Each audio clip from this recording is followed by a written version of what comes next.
Quick question for you, has there ever been a time you checked your bank account and thought, "There's absolutely no way I spent that much money"?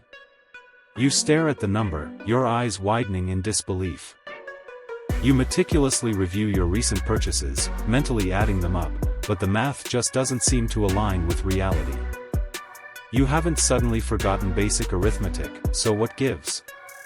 The truth is, there are 9 sneaky money habits that are likely quietly draining your finances as we speak. And the truly unsettling part?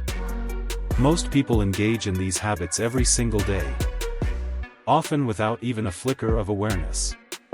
They're like silent leaks in your financial boat, slowly but surely causing it to sink.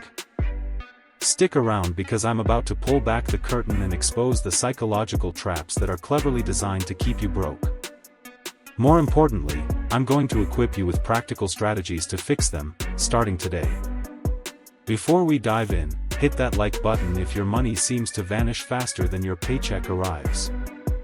Go on, I'll wait a moment. Alright, let's get warmed up with a relatable scenario.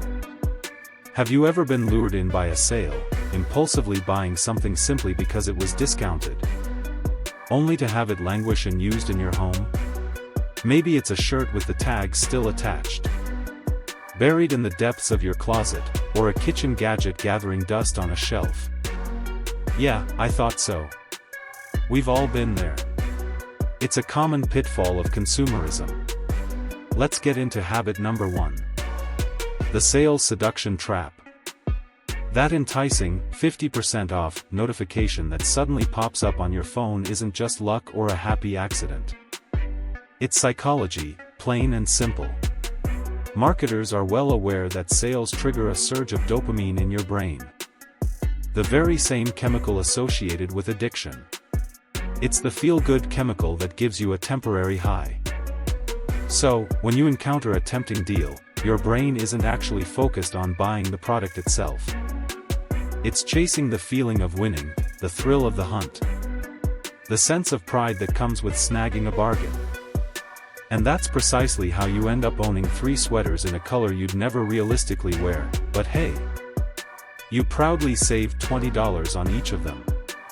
The fix for this trap is surprisingly simple, yet incredibly powerful. Before you make any purchase, especially when it's on sale, pause and ask yourself one crucial question. Would I pay full price for this item? If the answer is no, or if you hesitate even for a split second, it's not a deal, it's a trap. Close the browser tab, walk away from the store, and save your hard-earned money for something you truly value. Be honest with yourself. What's the last thing you bought solely because it was on sale? Go ahead and share it in the comments below. Let's create a community of mindful spenders. Okay, let's move on to habit number 2, the microtransaction monster. This one is particularly insidious because it operates in the shadows, slowly chipping away at your finances.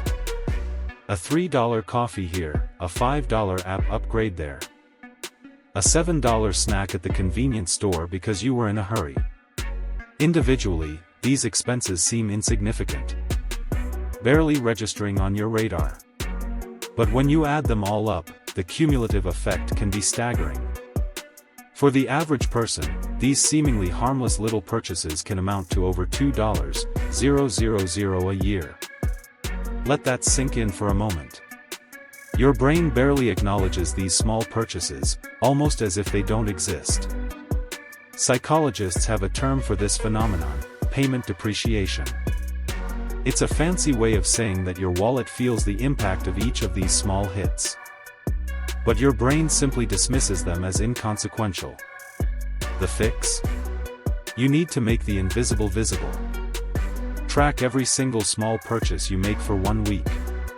I mean everything, down to the smallest expense.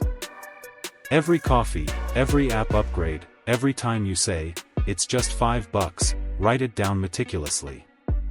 Then, set a weekly limit for these types of discretionary spending. A word of warning. When you see the total at the end of 7 days, you will likely be shocked. That seemingly harmless $3 coffee isn't harmless at all, it's just sneaky. Habit number 3 is the subscription avalanche. Netflix, Spotify, that gym membership you used religiously in January and then promptly forgot about. The software you downloaded for a free trial and completely forgot existed. Subscriptions don't loudly proclaim their presence or demand your attention. Instead, they quietly whisper every single month.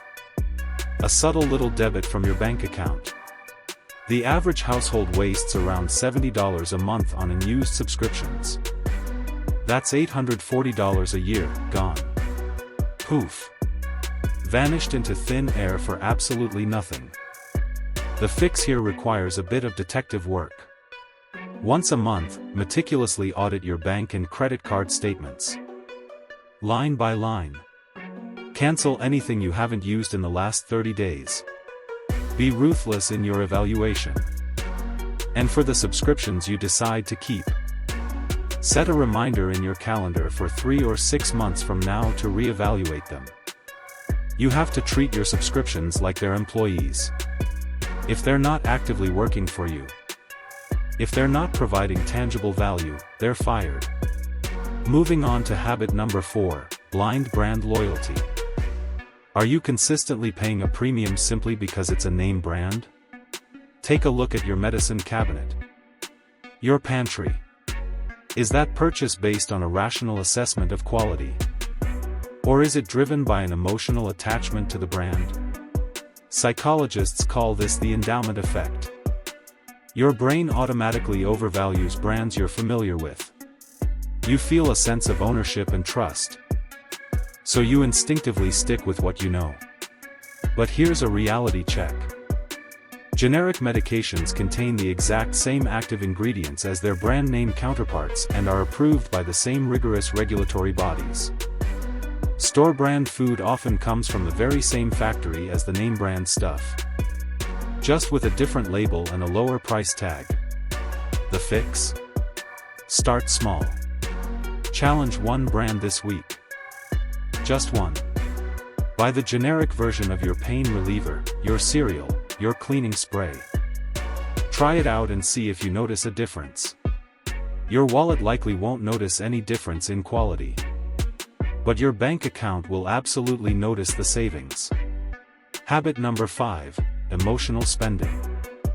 This is a big one for so many of us. You had a stressful day at work? Buy something. You're bored on a Tuesday night? Buy something. You're feeling sad and down? Definitely buy something. That's emotional spending in a nutshell. It's the instant shot of dopamine you crave in the moment, followed by the slow burn of regret later on. Most emotional purchases feel absolutely amazing for about 5 minutes. Then, the package arrives, and you wonder why you even bought it in the first place. The fix is the 24-hour rule. It's simple but effective. Wait one full day before buying anything that isn't an absolute essential. Give your emotions time to settle down and your rational brain time to catch up. You'll find that most of those intense urges simply disappear. And the ones that don't, they usually weren't emotional to begin with. If you've ever stress bought something, and I know many of you have, comment "guilty" below. Let's acknowledge this common struggle. Next, habit number 6, the convenience premium trap. Food delivery services, express shipping options, those marked up prices at the corner convenience store. Let's be clear about what you're truly buying in these situations. You're not just paying for food or a product. You're paying for your own impatience. Think about it. A $10 delivery fee on a $15 meal. That's a 67% markup just so you don't have to drive 10 minutes to pick it up yourself. The fix is all about planning and foresight. Plan your meals ahead of time. Batch your errands together into one efficient trip. Meal prep on Sunday to avoid last-minute cravings. Always choose standard shipping options unless absolutely necessary. Convenience isn't free, it's just quietly and incredibly expensive. Your food might arrive fast, but your money will leave even faster. Alright, habit number 7 is a modern menace. Social media spending. Instagram and TikTok don't show you reality, they show you carefully curated highlight reels, perfectly staged lives. Luxury vacations, immaculate homes, and the newest gadgets. And as you scroll through these endless streams of curated content, a little voice in the back of your head starts to whisper that you're falling behind, that you're somehow inadequate. Here's the unfiltered truth: most influencers are being sponsored. They're renting that fancy car, or they're deep in debt to maintain that image of effortless perfection. The fix is to curate your own feed for your own mental sanity. Unfollow any account that consistently triggers spending urges or makes you feel inadequate. Then, before you buy that thing you saw online, ask yourself a hard question. Am I buying this for myself and my own genuine enjoyment? Or am I buying this to project a certain image to others? Habit number 8, buy now, pay later services. These services are ubiquitous these days, and they are masters of psychological manipulation. They make expensive items feel cheap and manageable by breaking them down into smaller, more palatable payments. Your brain doesn't focus on the total cost of the purchase, it focuses on that small, easy first payment. This is a classic cognitive trap called present bias, where we prioritize smaller immediate rewards over larger, longer-term costs. The result? Studies have shown that people tend to overspend by an average of 40% when using these buy now, pay later services. There's a simple rule to protect yourself from this trap. If you can't afford to pay for it in full today, you can't afford it. No exceptions. And finally, habit number 9, money avoidance. This is the habit of simply not wanting to look.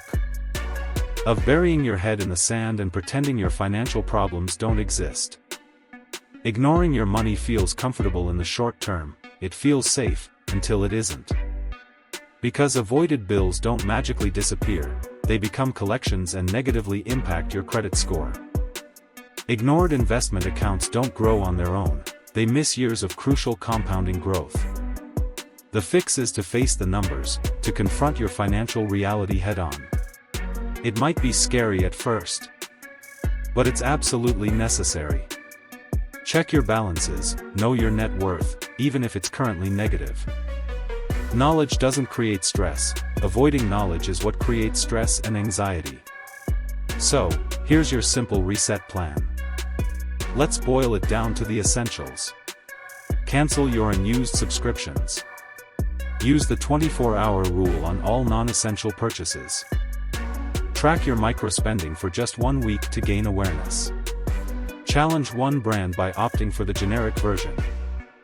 And finally, identify your emotional spending triggers and develop coping mechanisms. If you cut just $50 a month in bad habits, that's it, just $50, that's $600 a year. If you invested that $600 every year consistently over 10 years, that could grow to over $8,000.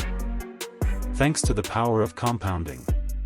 Small changes can create a massive impact over time.